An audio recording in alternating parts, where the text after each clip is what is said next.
I'm Cody Stoots. Let's talk some Texans. We made it. It's game day, baby.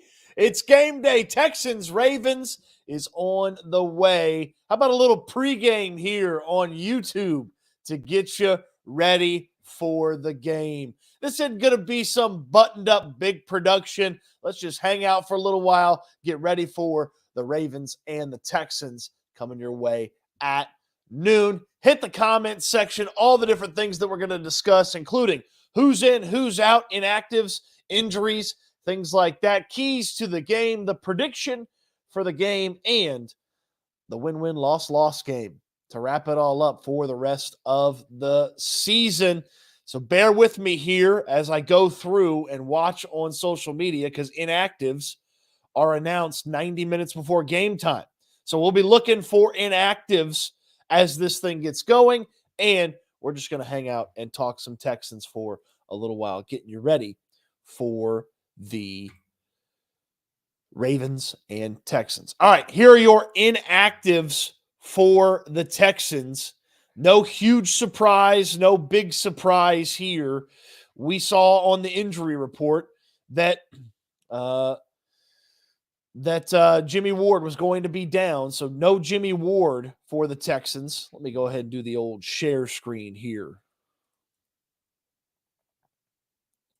All right, here are the Texans inactives. Jimmy Ward, John Mechie, Case Keenum, Alex Austin, who was claimed on waivers a couple weeks ago, Dare Ogunbowale, and Blake Cashman.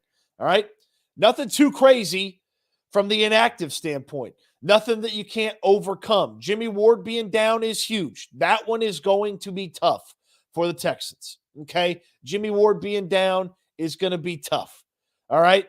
He was supposed to be that stabilizing force in the secondary, the guy that knows what D'Amico expects, the guy that knows what D'Amico wants, the guy that knows the defense there. So with no Jimmy Ward playing, and we knew this was going to be the case because he was announced as out, with no Jimmy Ward playing, that means that we're going to get Eric Murray as the backup safety for this team. Okay, so Eric Murray is going to play in place of Jimmy Ward. The other inactives, no huge surprises. John Mechie and Blake Cashman have been dealing with injuries, so they're out in this game. Case Keenum was always the third quarterback. Davis Mills is the backup. Alex Austin, and you got plenty of corners and other guys in the secondary. And with Dare Ogunbowale, with him down, that means that your running back room for this game is Dameon Pierce and Devin Singletary. And should you need to go to him, the Texans can use Mike Boone, who had a really nice preseason. So that's the Texans' perspective. Let's check in on the Baltimore Ravens and see exactly what they're doing from a who's in, who's out perspective. Officially, Mark Andrews is not active. That means the big tight end, the all-pro level tight end for the Baltimore Ravens, is not playing. That was talked about late last night by Ian Rappaport, so it is official now. No Mark Andrews. So let's go through this with Baltimore. The best tight end that they have, who's also the wide receiver who has the best relationship with Lamar Jackson, the best chemistry with Lamar Jackson, he's out. And their best cornerback, Marlon Humphrey, he's out. Now, we knew he was out from the injury report, but he's out as well. The Ravens have a brand new offense. You're catching them at the perfect time. You're catching them at the perfect time. So that's who's in, who's out. Let's get to some of the comments and hang out a little bit here. Get you ready for the game. Kenneth, this is the great beauty about social media. Kenneth, Murray is no walkover. Hernandez, Murray is not a good safety. So here's where I'm at on Eric Murray. Eric Murray had a nice preseason. He made some plays. He made some plays filling in for Jimmy Ward in some of the practices that I was able to attend and watch.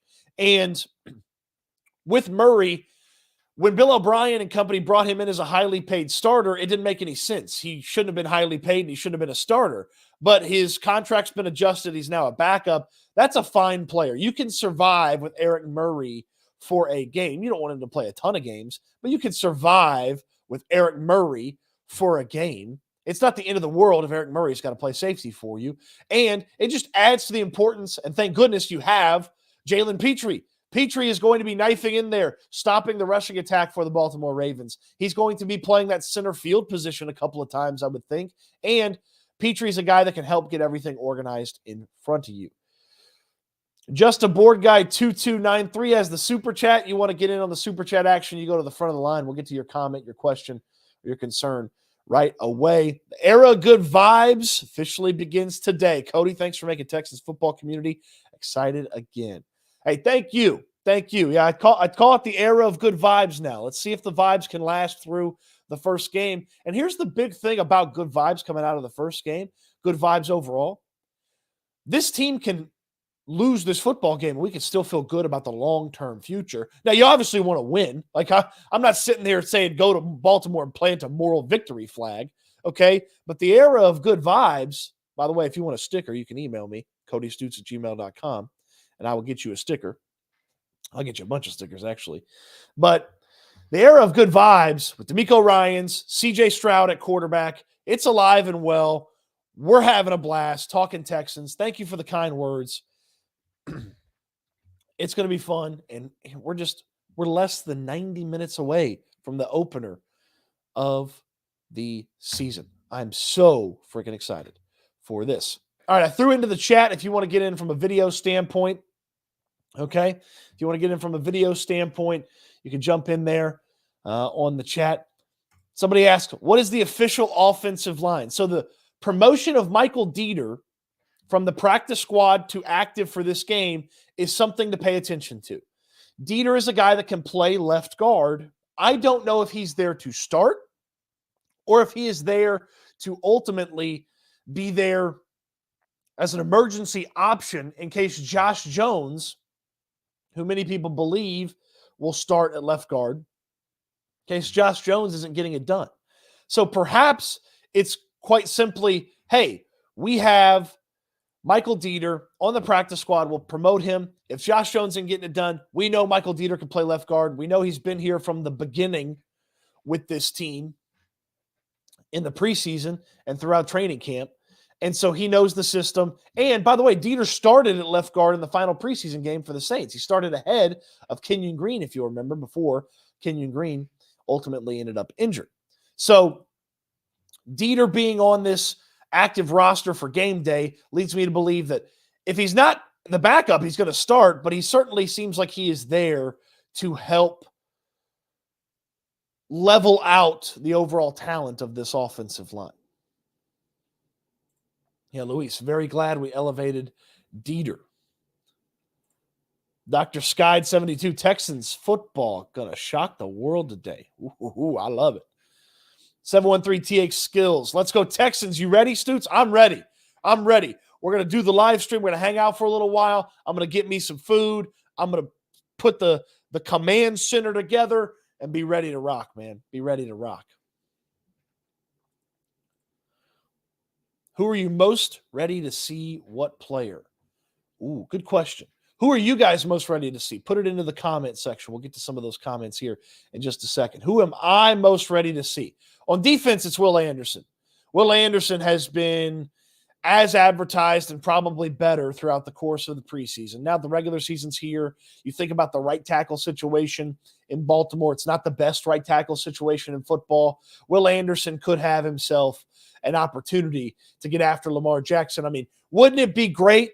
Imagine Lamar's dropping back to pass and Will Anderson, swim moves that right tackle and just crushes Lamar Jackson. Like, wouldn't that be a great start to the Rookie of the Year for defense campaign, for the Defensive Rookie of the Year campaign? Wouldn't that be a great start for Will Anderson? He's my guy on defense. And then on offense, it's Tank Dell, isn't it? And isn't everybody's answer Tank Dell to this? So, I mean, Tank Dell and what he was able to do in the Patriots preseason game, what we saw in the Dolphins joint practices on the first day where he had 3 touchdowns in the red zone period against the Miami Dolphins. And him and CJ Stroud seem to very much be on the same page. So I think Will Anderson over on the defense, Tank Dell over on the offense. And there it is. Same answer. Same answer. Jacob Dorsey wants to know about Jarrett Patterson. Yeah, I believe Jarrett Patterson's going to be the starter at center today. So he actually didn't look horrible against the Saints. Yeah, Patterson's been in camp the whole way. He missed some time due to injury, but Patterson's been there the whole time. So knowledge of the offense, you would think, is pretty high. You have some trust and some faith in him. He's not the most physically imposing guy, but he was good at Notre Dame. No sacks allowed at Notre Dame. You know, Notre Dame doesn't play all slappies. They play a lot of slappies, but Notre Dame doesn't play all slappies. So I have high hopes for Patterson. And for him, with Shaq Mason at right guard, and if you can get good play out of left guard, that raises the level of what he brings to the table. But you cannot have that center left guard spot be a huge issue in the course of this game. I don't know if that's making sure running backs are in there to help, or Andrew Beck, the fullback, in there to help block, to make sure guys aren't shooting up the gut of the offensive line on the Ravens defense. But you can't have that left guard center spot be an issue today. You got to find a way to minimize the impact, because those are the two spots you don't have the guys you were expecting to have. Lone officer, who cares? Texans win will be awesome. Oh boy, wouldn't it? Wouldn't it? Darrell Hill, it's almost time to shock the world. A lot of people flying in with who they want to see. A lot of Will Andersons, a lot of Tank Dells. So Hitch says Stroud and Anderson. Stroud's almost yes, he has to be the answer to this. So I was thinking maybe outside of CJ Stroud, but yeah, Stroud's the guy that everybody wants to watch. Stroud is the one that you've got to find out about, and you get the first opportunity here in a little nasty, rainy Baltimore situation to see what CJ can bring to the table. You know, a bunch more people for CJ. Will and CJ, Will and Tank. Nathan says Dalton Schultz. I believe today starts Dalton Schultz's campaign to be a top 10 tight end statistically by the end of the year, maybe higher. He's got the opportunity to put together some of the best numbers of his career. The way that this offense uses the tight end, the way that this offense will need to rely on him as the most reliable and accomplished pass catcher on this team right now. I say accomplished, like Schultz 2 years ago had 800 yards and 8 touchdowns. Can Robert Woods get you 8 and 8 right now? I don't believe so. Can Nico Collins get you 8 and 8? I don't believe so. So, I mean, 2 years ago, Schultz was one of the best tight ends in football.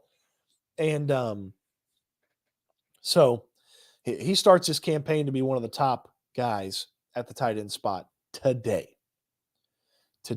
Ooh, this is a good answer. Elias Garcia, ready to see Perryman do some damage. Love the way he plays. You know, Denzel Perryman had some of the most stops from the linebacker spot last year, despite being hurt. Denzel Perryman, despite being hurt last year, had a pretty solid performance from the linebacker spot. He was a Pro Bowler 2 years ago with the Raiders. He got hurt last year, but before he got hurt, he was a menace. And Perryman's a very important piece to this defensive front seven. All right, let's get to a couple of these keys to the game here. All right? Couple of keys to the game. Number one, and I wrote about this on Houston Football. If you want to catch all my writing, you can catch it in the description down below, www.houfootball.com. First one, don't beat yourself. Don't beat yourself, okay? New head coach, new offensive coordinator, new quarterback, bunch of new players on offense and defense. That leaves a lot of room to make a mistake. That leaves a lot of room to try to do too much. Don't beat yourself. Don't make a mistake because you're new. Don't make a mistake because it's your first time as the quarterback or the offensive coordinator or the head coach, so on and so forth. Like, don't make those mistakes just because you're new. And from the don't beat yourself category, don't let the Baltimore Ravens do basic stuff to beat you. I mean, how many times have we seen basic run concepts and guys who aren't any good at running the football take care of business? Look, J.K. Dobbins is a nice player. J.K. Dobbins is not Derrick Henry. J.K. Dobbins is not, healthy and playing Jonathan Taylor. He's a nice player. It should be difficult to get the rushing attack going against this Texans front seven and this Texans defense. Don't let easy stuff beat you up, okay? That's my first big key to the game. My second big key to the game, number 2, get in a rhythm on offense as soon as possible. This is a team and an offense and a style of offense that I believe accentuates exactly what CJ Stroud can do well. That's make decisions and throw the football with accuracy. All of that becomes easier as you start to build the offense throughout the course of the day and even throughout the course of a drive. Because what's successful maybe in the first couple of plays swings back around for the rest of those plays. And it is, to me, paramount that they get into a rhythm. Couple of quick, easy throws for CJ Stroud. Let him showcase the accuracy. Let some of those guys like Robert Woods get open over the middle. Nico Collins, maybe take a shot deep. See if there is an opportunity to get into the rhythm. And then by virtue of that, the rushing attack is sort of, you guys know what a whoopee is? A whoopee, like that blanket that you grew up with that you still sleep with at the age of 34. That's not me. I don't have a whoopee. But the rushing attack for this style of offense and for this team is going to be the whoopee. It's going to be the comfortable place to go when something's not working. So get in there, test what this center and left guard have, and find out what you can do with these guys in at center and left guard. If it's Patterson and Jones, or if it's Patterson and Dieter, if it's Kendrick Green at center, find out what those guys can do and figure out what you're capable of doing with this rushing attack and this Texans offensive line. And again, the rushing attack is the safe space for this offense. It's going to help them get in a rhythm, get CJ some nice, quick, easy throws. And the next thing you know, you should be on the way to hopefully scoring some points. My third key to the game, make Lamar Jackson the passer beat you. And I know that sounds easy to say. It's not easy to do. A year ago, Lamar Jackson rushed for 17 yards against the New York Jets. Who's the Jets coach? Robert Saleh. Who did DeMeco Ryans coach under in San Francisco and is still buddies with? Robert Saleh. So I got to imagine a year ago when the Jets were able to hold Lamar Jackson to 17 rushing yards, that's something that's popped up on DeMeco Ryans' radar. Now, I know it's a new offense, but it's still Lamar Jackson. So that pops up. Sheldon Rankins was on that Jets team. Okay? Sheldon Rankins was on that Jets team. So he saw it happen. Now, ultimately, Lamar threw for 3 touchdowns. They won in pretty handy fashion against the Jets. But the Jets weren't putting points on the board. Flacco had 300 passing yards, but it was some empty yards there. So a year ago, the Jets slowed down Lamar Jackson. If you can keep Lamar Jackson from killing you from the rushing attack and he beats you through the air, tip your helmet, go on about your business. That's Lamar Jackson. That's an elite, big-time quarterback. Okay? So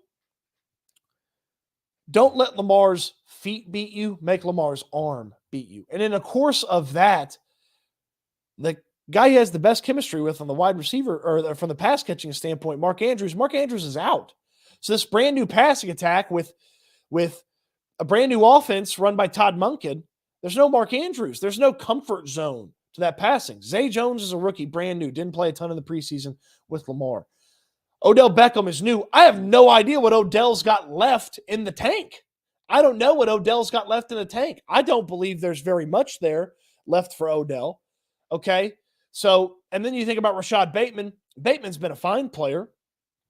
He's been a fine player, but he's not an elite, big-time player.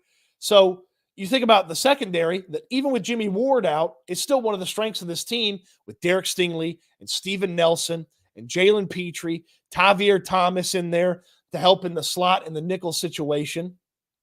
I mean, if Lamar beats you through the air because you kept him contained on the ground, tip your helmet and move on. And go on about your business. So that's where I want them. Don't beat themselves. Don't make a bunch of mistakes where Baltimore just takes advantage of you. Get that offense in a rhythm as fast and as often as you can.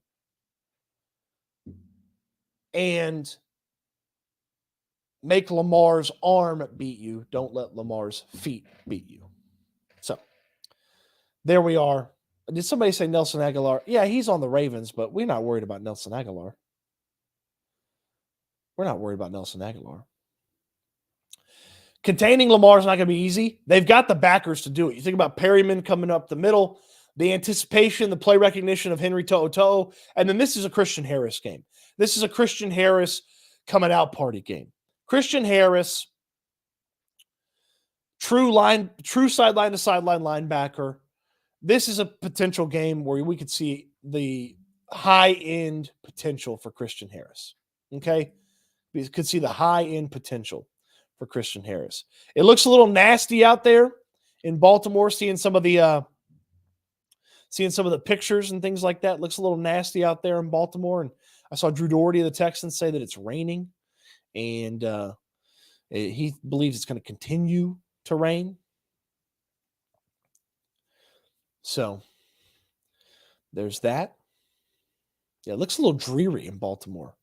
Looks like the type of stuff that Edgar Allan Poe used to write about. Quote the Raven, nevermore. Sorry, a little literary fun there for you. All right, just to re-update people. No Jimmy Ward, okay? Jimmy Ward out. Inactive. He was out on the injury report. He's out. Mark Andrews for the Ravens. Marlon Humphrey for the Ravens. They're out. So those two players out. Don't know what the Ravens are going to do to replace Marlon Humphrey. Isaiah Likely's the guy that's going to play a little bit for them there in the tight end spot. He was solid last year. Likely's no pushover. He's one of the better backup tight ends in all of football, but he's not Mark Andrews, okay? He's not Mark Andrews. All right. Prediction time for the game.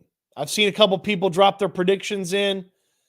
Esco says 2017 Texans. Darwin, 2017 Baltimore. All right. Here's my prediction for the game. I like what CJ Stroud's potential is. I believe he's going to be accurate. I believe the Texans are going to move the football to an extent, but ultimately the Ravens, they've got enough playmakers on offense as well as on defense. They can keep the Texans off the scoreboard enough. They're going to put on just enough. 24-14 Baltimore Ravens. 24-14 Baltimore Ravens. Okay? Bummer. I'm happy to be coming on for a post-game show and all you guys be telling me I'm an idiot. Okay? All right? But I just feel like Baltimore's ability to move the football should be there. They're going to be able to put a few points on the board. A little bit of a lower scoring game than the shootout potential is not really there between these two teams. 24-14 Baltimore Ravens. Clarence, hope you're wrong, Cody. No offense. I hope I'm wrong too. Sleep I don't know about that. 21-17 Ravens win. Pete Capatillo. 17-13 Texans. Oh, no. 35-3 Ravens. It'll be real sad if it's 35-3 Ravens. OG Tricks, 27-20 Ravens. Jacory says 17-10 Texans. Kenneth's going with the upset. 20-19. Like that. I like that. 42-7 Texans, just being modest. Young Costa. I love it. Luis says 17-10 Ravens. James says just beat the Ravens 31-14 in Madden, so that's my prediction, baby. I like that. 24-21 Texans. Look, if the Texans win this one, I would think it's something kind of like 2017, 17-10, 17-14, something like that. If the Texans win that, kind of like what Luis says here, 17-10. If the Texans win, how they get there is Lamar and the passing offense are kind of out of sorts. They're stopping the rushing attack of Baltimore, and then the Texans do enough to get into field goal range, put some points on the board that way, and then Stroud hits a couple of nice plays. Pierce takes care of business on the ground. That's how you get there. That's how you get there and you get that win. All right, So that's prediction time for the game. All right, season predictions. Okay? Season prediction, the win-win, loss-loss game. Okay? Now I did this with the fellas over at Apollo the other day, and it was just, Cody, what's your gut? And then they fired off the schedule. And I ended up predicting the Texans at 9-8. And I didn't think I was going to predict 9-8, but I ended up going 9-8 when I did the win-win, loss-loss game with the fellas over at Apollo.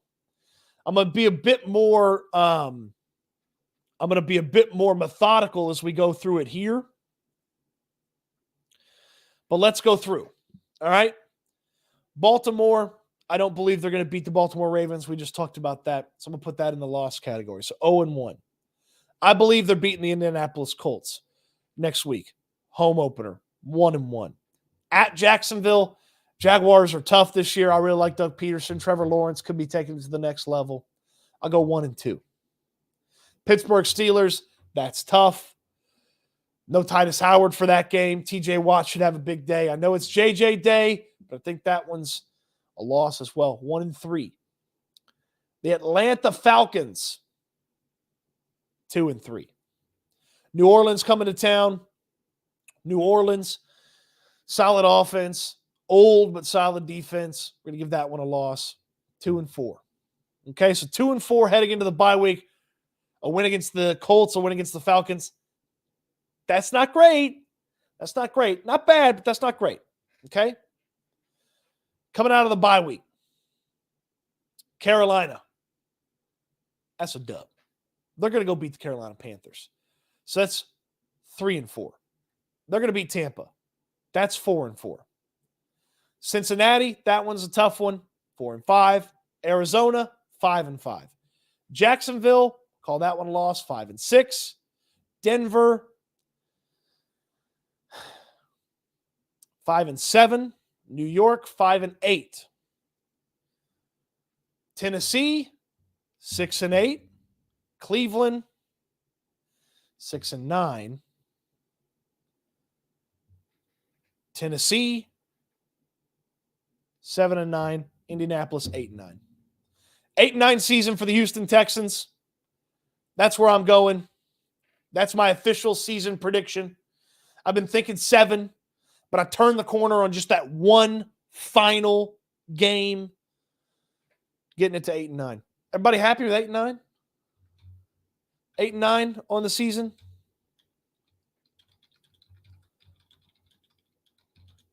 That make you happy? 8-9 for the season. How do you feel? I'm through the roof. I'm over the moon, baby. 8-9? That'd be incredible. That'd be incredible. Fabian. Nah, we're sweeping the Jags. All right. I'll be fine with that. Be fine with that. Everybody's good with 8-9. You take it. I mean, after the crap we've all watched the past couple of years, you better be happy with 8-9. You better be happy with 8-9. Oh, a little 9-8. Okay. Winter, 6-11. Man, if they could just avoid double-digit losses, that'd be so enormous for this team, this organization. All right, 8-9. All right. That'll do it for the pregame party, the pregame show. I do want to take a quick second to let you know there's plenty of time to hang out with my friends at Underdog Fantasy. Underdog Fantasy is the best way to fantasy. Their daily pick'em game is so much fun. It's you put together a couple of stat predictions into one entry, and you could 20 times your money in just one entry. And when you deposit for the first time at UnderdogFantasy.com, there's a link in the description down below. You're going to get double your deposit when you use my promo code Stoots. That's right, STOOTS. My promo code Stoots is going to get you double your first deposit up to $100 with Underdog Fantasy. There's a link down below that should auto-enter the code for you. If not, it is just simply my last name, Stoots. Underdog Fantasy, the best way to play fantasy. A ton of different games. They've got the weekly drafts. They've got the Pick'em. I like the Pick'em. We put together a Pick'em entry on the live stream the other night. It's just simply predicting higher or lower on some stat predictions. You put them together, and again, 20 times your money. It's legal to play in most states, certainly legal to play here in Texas. Of course, game responsibly when you do decide to game. Underdog Fantasy, the best way to fantasy. And again, the link is in the description down below. There's also the Survivor pool to join in the link down below. Don't forget to join that. We start in week 2. If you beat me in the Survivor pool, you are going to win a prize. If you win the whole thing, you're going to win another prize as well. All right, the big pregame shows are starting on the televisions. Everybody's got to get their final finishing touches on how they're watching the game, what they're watching, and so on and so forth. I appreciate everybody who interacts with these videos, from the comments to the likes to the subscriptions to all of those things. Thank you so much for stopping by and having a little pregame warm-up to the 2023 season. Houston football is going to have post-game coverage from a writing perspective, www.houfootball.com. We're going to have post-game coverage here on the YouTube channel as well. So, thank you everybody for jumping in, having some fun, and chatting before the game. You won't be sleeping good during the game, but it's my charge, and it's how I end every live stream. Eat good, sleep good, be good. We'll talk after the game here on YouTube. You don't want to miss it. We'll talk soon. And I can't wait till we talk Texans. And hopefully we're talking about a Texans win. Hopefully I'm wrong, and you can all come in here and tell me how wrong I have been. Hopefully we're talking about a Texans win in Baltimore. It's just an hour away, folks. It's here. We made it. Happy football, everybody.